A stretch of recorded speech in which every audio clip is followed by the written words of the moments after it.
Hi, my name's Clint Boyte. I've been working in special education for the better part of the past 3 years. And when I went to go make this documentary, I was seeking out to show the work that goes into a special education's classroom and making it run effectively.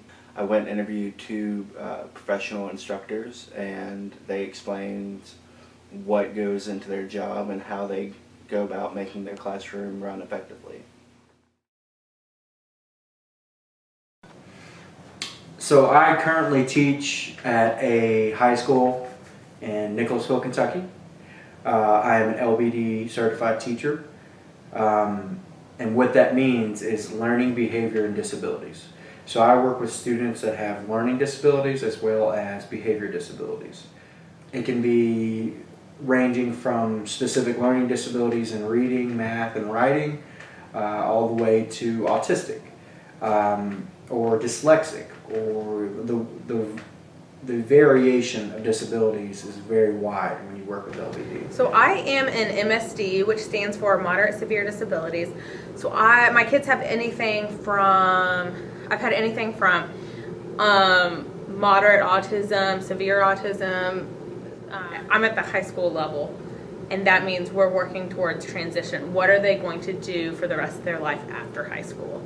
I don't care if they know how to do an algebraic problem. I don't care if they know about biology. I want them to be able to do things for themselves, obtain a job or volunteer somewhere, and have something structured in their daily life. And that's what's important to me. And that's my goal as an MSD teacher.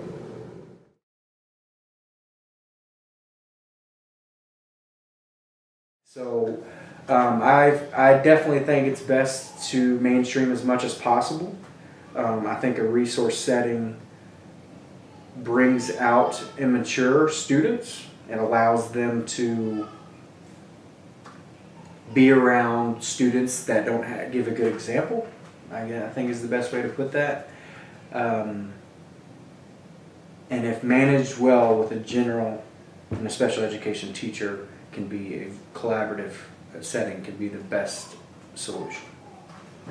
We do inclusive education, and I think it's a very important part of their day.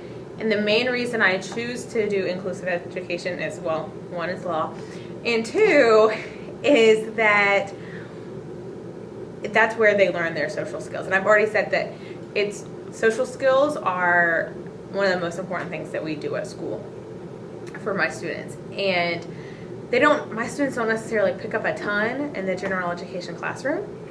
And I mean, I don't care if they can do an algebraic equation, I just don't. But I also care that they're able to independently go places, do things, ask questions to people, interact with their peers, ask for help when they need it. And those are the skills that they're going to need in the job place to maintain a job, be able to communicate with others.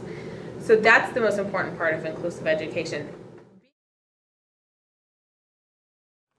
So common misconceptions with special education typically come with general education teachers, I would say assuming that the kids don't actually have disabilities and that they're just lazy.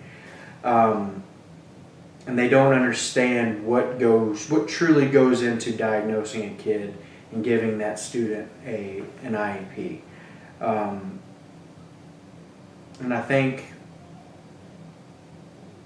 at the college level, universities could do a better job of really diving into special education, because the majority of general education teachers really don't understand the process. They don't understand disabilities in itself, and what it takes to figure out what is best for individual students. I think one of the main misconceptions I hear a lot is when I tell people I'm a special ed teacher, they often say to me, "Oh, you must be so patient."